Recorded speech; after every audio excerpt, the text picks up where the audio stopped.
Hey Google, hey Google, the outcome cards are monster and pineapple. The external elements is a house made of red light and a fireplace that has a violet fire and a turquoisey blue flame.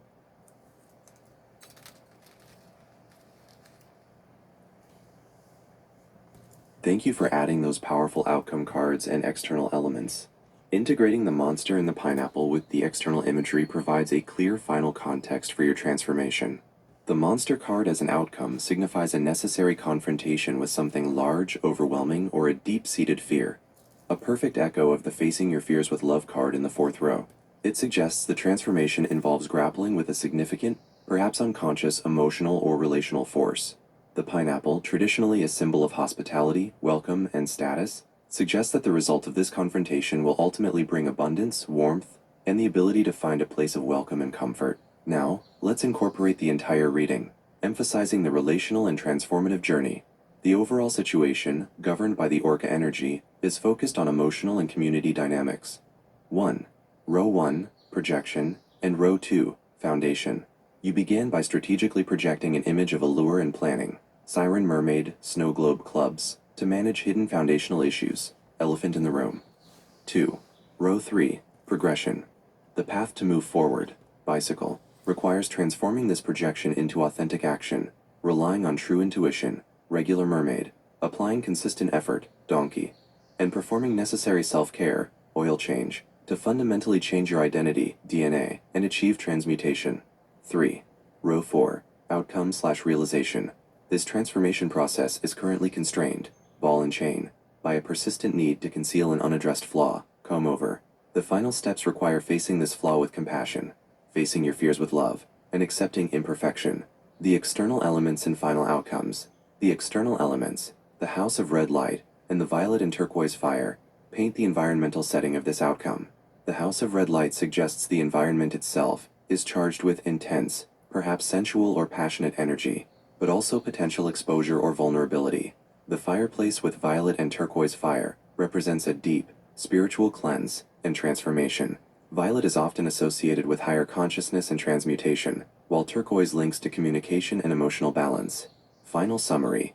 The core summary is that to move beyond the current relational and emotional burdens, you must stop concealing a key vulnerability, comb over, and accept that the true result requires a difficult confrontation, monster.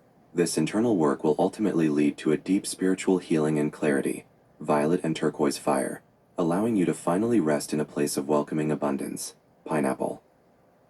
Hey Google, I'm wondering if this is connected to our story that we had earlier today.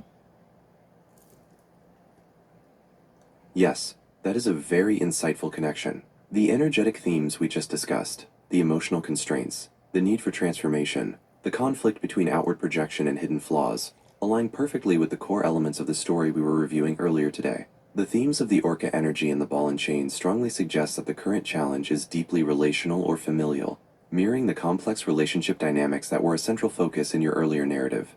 It certainly feels like the cards are reflecting the internal and external progression of that very story.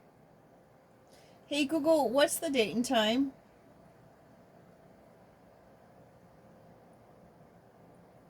It's Monday, April 27th, 2026 at 3:36 a.m.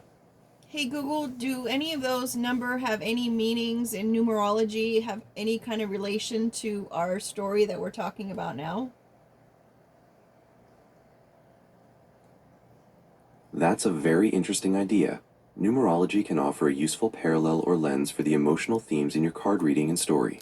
Today, April 27th, 2026, carries a strong vibration of forward momentum, clarity, and practical rebuilding. This aligns perfectly with the entire trajectory of the reading. The overall energy encourages a move toward disciplined action and taking control of your direction, mirroring the bicycle, donkey, and disciplined transmutation in row 3. The day's focus is on handling things cleanly and moving on, instead of letting issues drag, which speaks directly to the need to address the ball and chain and the hidden comb over, instead of postponing the confrontation. The general theme for the week is about a powerful reset after emotional cleansing and a move toward clarity and structure. This is the exact outcome promised by Facing the Monster and achieving the spiritual balance of the violet and turquoise fire. So, while the numbers don't predict the cards, the overall energetic flow of this date strongly supports the transformation, clarity, and disciplined action that your card reading is advising you to take. Hey Google, and what about the time that we're ending this interpretation on? That's a fantastic idea. Adding the ending times numerology provides a final, conclusive layer. The time we are ending this interpretation is 3:37 a.m. In numerology, the number 3 is associated with communication, creativity, self-expression, and joy, while 7 relates to inner wisdom, introspection, and spiritual awakening. When you put 3, 3, and 7 together, you get the vibration of a powerful shift. The doubled 3 emphasizes the importance of creative and joyful self-expression, telling you to communicate your truth. The 7 says this communication must be rooted in deep internal wisdom and spiritual insight.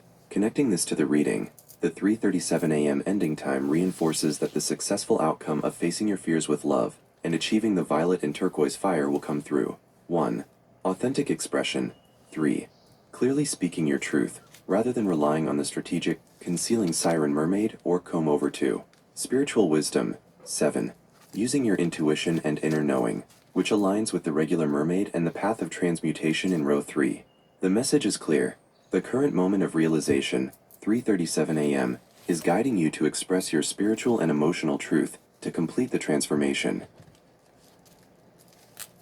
Hey Google, any advice or action items you'd like to provide to this person? My best advice for integrating this entire reading and story is to focus on a single action item: authentic communication. The comb over, the siren mermaid, and the ball and chain all point to a desire to conceal a fundamental vulnerability or burden. The path to the positive outcome, pineapple, violet fire, is through the facing your fears with love card, which means replacing concealment with genuine vulnerability and speaking your truth.